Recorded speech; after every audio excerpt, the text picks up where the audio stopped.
Welcome to the latest installment of Brand Brothers. I'm Doug. And I'm Johnny. Today we're talking about typography in branding. All right, let's get to it.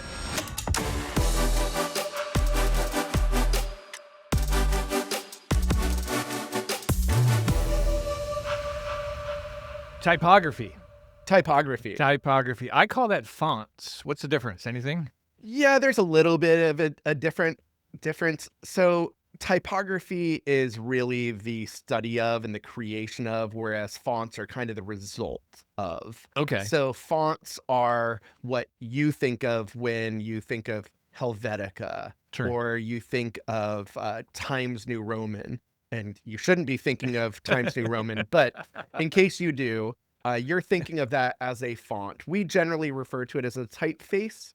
Um, the difference is virtually nil. Okay. A font is a specific weight, whereas a typeface is a family. So Helvetica Bold is a font. Helvetica Narrow is a font, but they're all part of the Helvetica typeface family. Okay. And so typography is the creation of said fonts. And so these fonts were created for numerous reasons. So these go back, I assume, to printing press days, right? Absolutely, yeah. And before, right? Oh, I guess they did So, have handwritten fonts. They etched them, right? Okay. Which is where you find Roman, right? That whole Roman concept is from the engravings and etchings of Roman type. Okay. Times New Roman is evolution of... It certainly was one of those things. And then you also have other typefaces like Trajan, which come from that kind of era. They are derivative. Okay. And So every modern font today is derivative. okay.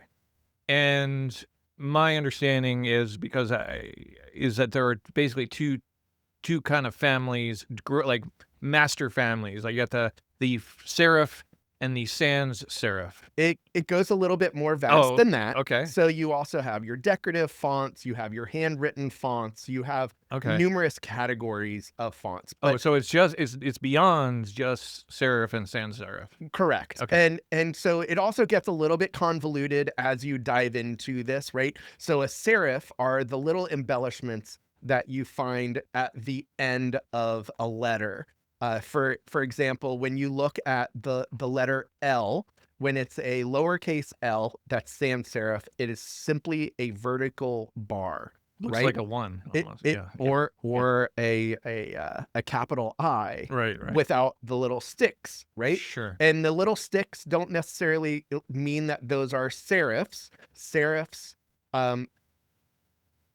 how can I explain it more simply? So when you when you have those little sticks that stick out from that vertical bar, then those are your serifs. Serifs can be slab, which is when they are vertical and horizontal lines like the shape of the letter itself, or if they're tapered, and that's what you would generally identify as a typical serif. So you'll see those like the Times New Roman that has like sort of the almost like wedges at the edges. Sure, wedges at the edges. Absolutely. That's what serifs are. Wedges at the edges. I like it.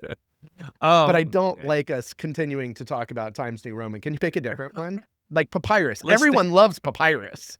I love the there was an SNL sketch with I think I can't think of the guy's name, but where they talk about papyrus as like the font for Avatar. Right? Yes. So and the funny thing is that not too long ago there was a second SNL sketch when Avatar 2 came out, and the nightmare was that they continued to use papyrus, but it went from papyrus regular to papyrus bold. And so the whole sketch is about this nightmare of using papyrus.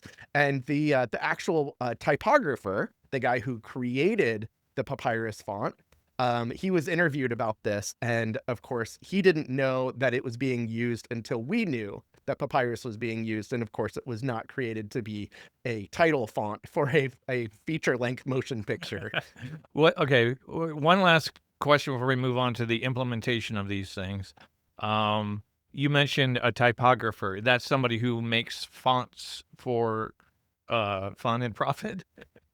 Yes. Okay. I think the long and short of it is yes. A Yeah. typographer, it not necessarily everyone who creates a font can be classified as a typographer. It is definitely a skilled trade. But there are people who do it as hobby, who do it for fun. And but there are foundries, type foundries that create fonts or commission fonts to be made. Okay. Because I've seen those like websites where it's like you can get free fonts, and are those like all open source, or So they're like seem yeah, like some of them are copies of maybe copyrighted fonts and yeah, there are definitely, like I had said, all fonts are derivative, in one way or another. So you do have licensed fonts right. and you have open source fonts. So licensed fonts you might be paying for from Adobe or typography.com, which I believe is John, what's his name, Jonathan Heffler's company. They're the ones who created fonts like Gotham. And so Gotham is derivative of Helvetica, but Helvetica is derivative of Newhouse Grotesque, and it keeps going back further and further. And so when we're talking about licensed fonts versus open source fonts, then you have open source fonts like what you can find on Google Fonts, for example, where you can download those fonts for free. There are no licensing restrictions, whereas a licensed font is either licensed by the desk or the computer that it's on, or it's by the company for usage, or it's by actual application. So there are some licenses that are incredibly narrow in scope. But open source is the complete opposite. You're free to use it as you please, no questions asked. And so you can get some amazing, beautiful typefaces out there. For example, I just mentioned Gotham, that was done Batman. by Heffler and Frere Jones. Okay. So that duo created Gotham, and then there was a subsequent font that's rather derivative. It's pretty uncanny how similar they are, called Montserrat.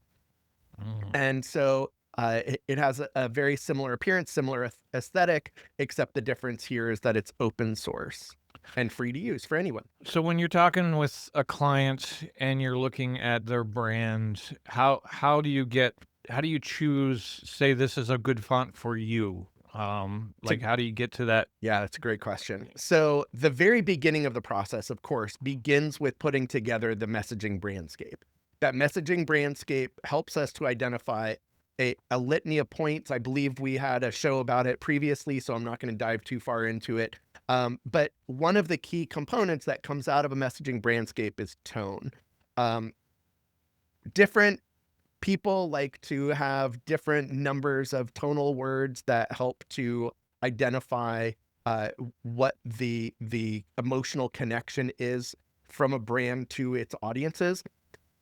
So those words might be accessible. Those words might be luxurious. Mm. So when you have those two components, so you're not going to have luxurious and accessible in the same brand. That would be a really interesting brand, yeah. Well, I mean, we have plenty of contradictory things, right? Sure, Like sure. military intelligence. How does that work? So anyhow, terrible old joke, but I'm here for it. And Jumbo shrimp. exactly, right? So when it comes to accessibility, it makes sense that you would also use an open source font, right? And then when it comes to luxury, it would make sense that you use a licensed font. However, what we're seeing current trend, when I say current trend, I mean the last 2, 3, 4 years in design, is what many designers refer to as blanding as opposed to branding.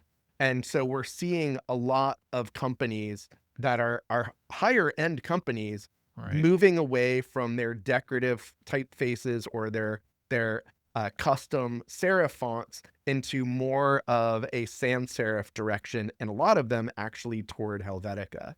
I guess the most recent of those that was a bit controversial was Cracker Barrel. Oh my gosh. Well, I guess that one just came and went, didn't it? Well, I we mean, hardly knew you knew Cracker Barrel and that's what font. and that's what happens when you just design by feeling and don't leverage data, right? They could have resolved this entire debacle by having engaged their audience, right? It would not have been complicated for them to have sourced a number of customers to get their feedback Right. before they experience such backlash. But again, back Right, to right, right. typography and branding. I don't Yeah, think yeah. I don't think I that just what they needed to presented. touch on that blanding episode that just happened. But Yeah. but see, I don't think that it was a mistake where they went with it. It almost felt like they refined the typeface that they had, as opposed to threw away all of the heritage that they had. The complication is that they got rid of the character, right? They got rid of that mascot and they got rid of that bean shape or whatever it is Right. that they put their logo in. There were so many opportunities to have been leveraged to have turned it into something amazing. The problem is that it was so oversimplified in presentation and that they neglected to educate their audiences. But I don't think that it was a lesson in what not to do for visual representation. I think it's a what not to do from a public perception point of view, because anytime we reposition a brand, we want to educate our audiences that this is coming, and we want them to understand why it's coming. So how do you do that? So there are many launch Yeah. components I think that we might want to save for another episode. Sure. But just to briefly touch on it, it comes in a multiple set of ways, right? So first is maybe you have an email campaign that you send out to your existing customers. You also put something, a little teaser on your website. So maybe there's a banner that says new look coming soon, get a sneak preview, and you can build up to that. And then of course, there's media relations to help roll that out depending upon the size of the company. And there's direct marketing that you can do as well. Yeah, it did seem like that particular one with the Cracker Barrel brand, it seemed to hit everybody from out of the blue. Like, it seemed like people Yeah. weren't expecting that. And I think the same thing kind of happened with Jaguar, except Jaguar told us it was coming. Right. The issue is that the way that it was embraced was terrible, right? It felt very out of touch. Right. And that's the importance when you're creating a brand, is that in specifically typography, Right. is that it needs to feel like it is corresponding to your audience expectations. So if you are selling a luxury product and you present it in a fashion that feels like, 1990s web design, where it's super busy and it is using like Courier, that typewriter font, that lacks sophistication and edge, your audience is going to be confused by it, right? There's a particular set of aesthetics that go with luxury, whereas when you're dealing with things that are a little bit more accessible, it can be a little bit more fun. It can be a little bit more loose. It can be a little bit more irreverent. It makes me think of like the early Twitter logos and like their distinctive sort of fat rounded fonts that looks that felt it almost drove an entire design change across the internet. Yeah, it had that. It also had that three-dimensional aspect to it, right? It looked like it could have been rendered in some sort of 3D program. Yeah, and it was kind of a bubble font. It was a sans serif font with rounded edges, kind of like Helvetica round. And it had stroke on it. It was a heavier weight. It felt fun. It felt accessible. It didn't feel threatening, right? It felt available, and it felt like what you wanted social media to feel like. Right. So, I know that there are some sort of almost comical meme fonts. I mean, I say comical, like Like papyrus. or Comic Sans, Yeah. who people joke about, like it's sort of almost a newbie mistake, making a Right. flyer and only using Comic Sans, or typing a professional email and choosing that font, right? Yeah, for sure. And it's because fonts convey tone, right? Whether you're looking at a typeface and understanding what tone it conveys or not, there's value. And even when it comes to Comic Sans, and this is a hot take, Comic Sans sucks, generally speaking, but it has a time and a place, right? So when it comes to education, for example, it is a fantastic typeface, not because of its aesthetic, although it does feel very accessible. It doesn't feel like it's super authoritative. So for younger children and dyslexics, right, there is scientific data that backs the usage of Comic Sans for people that have difficulties reading, specifically with dyslexia. Interesting. So, But it still sucks, and I would never use Yeah. it. But I guess what you're saying is that there's a time and a place for different, that even Even papyrus, even papyrus. even curls has a time and a place. Again, would I choose curls? Probably not. I think Mhm. there are more sophisticated versions of it, but can it be kind of fun to use as an initial letter on a child's backpack? Right. Sure, that Yeah. could be fun, right? I guess in this discussion, capitalization matters too, because if I was just thinking about typing a professional email in choosing a Comic Sans font, also typing one that's in all caps, or a message that's in all caps Right. gets received a certain way versus something that is capitalized correctly, or even something that is just lowercase It, and that uses no yeah, punctuation. like Twitter, for example, was all lowercase originally. And then you have other brands like Brand of Brothers that is in All all caps, yeah. caps.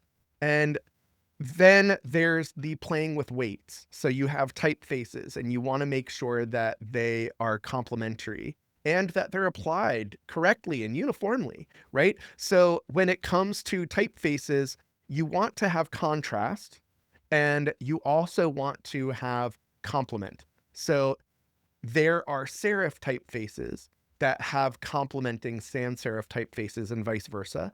And there are even decorative typefaces like script or handwritten typefaces that can work in harmony with the sans serif and the serif typefaces. And when tone calls for it, you might want all three.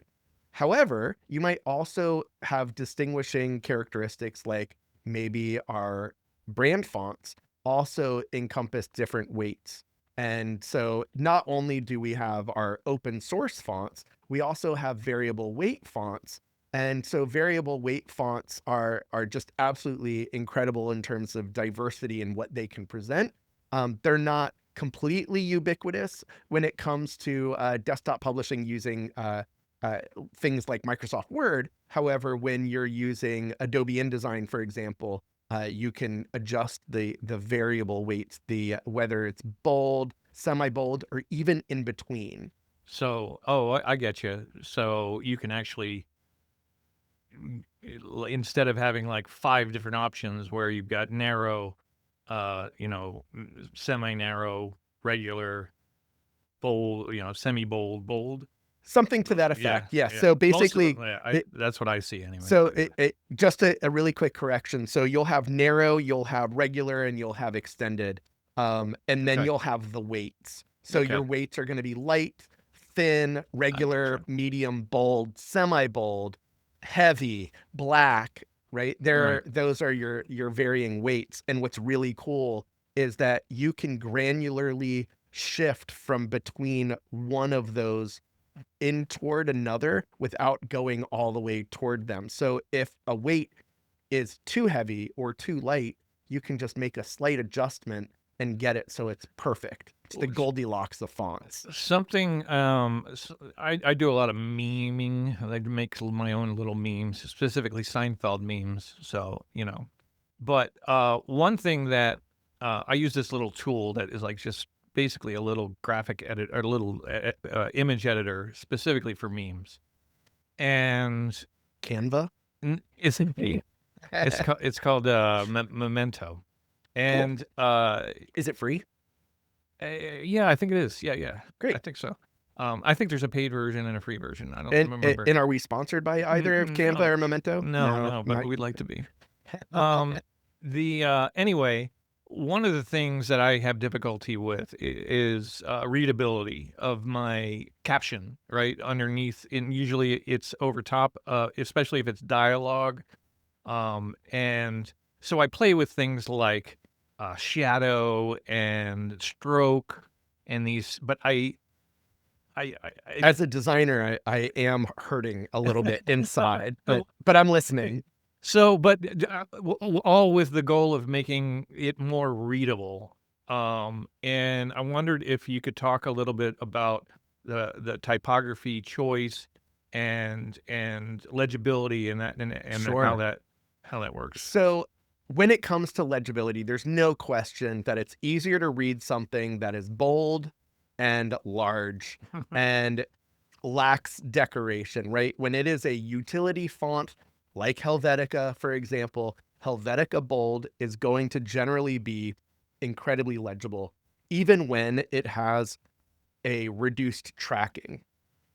And for those listening who are unfamiliar, tracking is the spacing between all of the letters and words, whereas you have kerning, which is your individual spacing between letters. So back to legibility. So when it comes to legibility, you have to have contrast. That's really what it comes down to. So can you have a thin sans serif typeface be legible? Absolutely. So long as there's sufficient contrast and margin, right? Giving enough breathing space for those words to be read is imperative. So ideally what you have is a weight that is both beefy enough to be read, but also thin enough that it matches your aesthetic, right? Unless your aesthetic is big and bold, you don't want to be showing Gotham black, for example, when your typeface is really supposed to be Gotham thin. So how do you fix that? You can resolve it a number of ways. You can make it so it's not overlaying an image. You can make it so there is a color overlaying the image, and then you have a complementary color on top. And to be specific about this complementary color, you have to be super careful because complementary colors also create vibration. So I'm talking about white on black, for example. That's not going to create as much color vibration as you'd get if you put yellow on purple. So don't put yellow on purple, put white on purple. Or make the purple darker, make the yellow the same, make the yellow lighter, right? You can use varying effects. What if you're celebrating Mardi Gras and you really want yellow on purple? So, and you know what? That's an opportunity to use a stroke or to use an outer glow, but do it sparingly, make it make sense. Don't do it as a hack. Do it where it is intentional and that it's thoughtful. So, wrapping up, Oh no, I'm having so much fun. I know we could literally talk for hours about fonts. We could. I mean, we can start with the A's, right? And I know your favorite font is Arial, right? Of course, Arial, bold, Arial narrow. Are you sure wait, you mentioned memes. Are you sure it's not Impact that's your favorite? Impact seems to be the default in the memeing world, for better or worse. Worse. And it's usually all caps. So, and again, it has to do with legibility. If you look at those memes, it's Impact, which is this bold, narrow font, and which the purpose is twofold. One is legibility, and two is being able to cram as many words into that space as possible. Right. But then you'll notice that usually these memes have white fonts, right? Yep. So it's impact in white, Yeah. and it has a black outline. And those two together, while really discordant, definitely makes it legible. Right. So, Because you're going for like boom, impact, understood. Yeah. but is there a happy medium that doesn't use a craptastic font like impact? 100%. So really what it comes down to, just a quick recap. So when choosing a font, as it relates to a brand, it should be reflective of tone, right?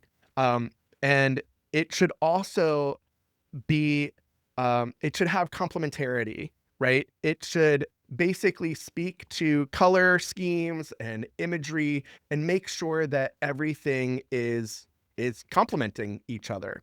And then we've been talking about legibility, right? That comes down to different weights, different sizes, making sure that people can see what you're putting. Contrast. Yeah. is another component. Proper spacing, line height, right? All of these feed into Capitalization. and title case and lowercase. All right. of that feeds into how you convey your brand through typography. Has there been any, like looking back, Remix has been around for almost 20 years now, and you've been doing this longer than Remix has been around. Just a little, yeah. And any time in your past where, good or bad, where a choice was made and it proved to be particularly surprisingly good or surprisingly bad? Wow. I would say that generally speaking, we've had expected results. The times where it was unexpected were actually in the design process, where we put things in front of focus groups and we would put out a throwaway design. Oh, and they liked that And one. that was the one that won. And what do you do in that case? You do your case study again to make sure the data is consistent. Okay. So at the end of the day, the only time where we've selected a font where we've been surprised is when we've saw the data and we're like, we don't like the data. Well, I like the data that says this is the end of our show. So thanks for joining us today. Nice segue. Thank you for tuning in to Brand of Brothers. Big thank you to our presenting sponsor, Remix, the branding agency, along with production assistance from Johnny Diggz, Simon Jacobson, and me, Doug Berger. We can't forget music by PRO. Speaking of not forgetting, remember to do that like and subscribe thing, and find us at brandshowlive.com and follow us on the socials at Brand Show Live.